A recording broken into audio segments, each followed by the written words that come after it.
Hello guys, আজকে একটু বিকেলবেলা বেরিয়েছিলাম, তো বেরিয়ে দই বড়া খেয়েছিলাম আর সব দইয়ের জিনিসগুলো খেতে ইচ্ছা করছিলো, তাই আমি নিয়ে নিয়েছিলাম হচ্ছে চাটনি ফুচকা। দই ফুচকাটা অ্যাভেলেবেল ছিল না, তাই চাটনি ফুচকাটা নিয়েই নিয়েছিলাম।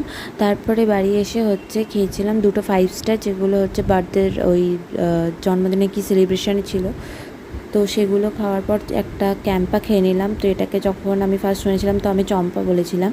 তো এটাকে তারপরে হচ্ছে মা এনেছিল হচ্ছে আমার চশমা, যেটা বানাতে দেওয়া ছিল, যেটার ব্লগ তোমরা আগেই দেখেছো। তার সাথে মিয়ামর থেকে মা এনেছিল আমার ফেভারিট রেড ভেলভেটের পেস্ট্রি। রিসেন্টলি আমার এই পেস্ট্রিটা এত ভালো লাগা শুরু হয়েছে, মানে কি বলবো, দারুণ লাগে এইটা খেতে। তার সাথে মা এনেছিল হচ্ছে আমার ডেলি ইউজের একটা সোপ, যেটা অলরেডি অলমোস্ট শেষ হয়ে গেছে। তো এই যে আমার চশমাটা তখনও মানে প্যাকেট করা ছিল, তো এটা দিয়েছে চশমাটা পরিষ্কার করার জন্য, গ্লাসেসগুলো পরিষ্কার মানে করে এই স্প্রেটা।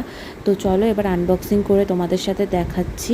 তো এত ভালো করে সব প্যাক করা ছিল, টিস্যু দিয়ে এটা প্যাক করা ছিল, মানে কভার করা ছিল। তারপরে এই হচ্ছে আমার চশমা, চলো তোমাদের এবার পরে দেখানো যাক। তো এই চশমাটা পার্সোনালি আমি পছন্দ করেছি, তো মা এটাকে আমাকে বার্থডে গিফট হিসেবে দিয়েছে। তো কেমন লাগছে অবশ্যই কমেন্ট করে জানিও। ভিডিওটা ভালো লাগলে লাইক শেয়ার আর সাবস্ক্রাইব করে দিও।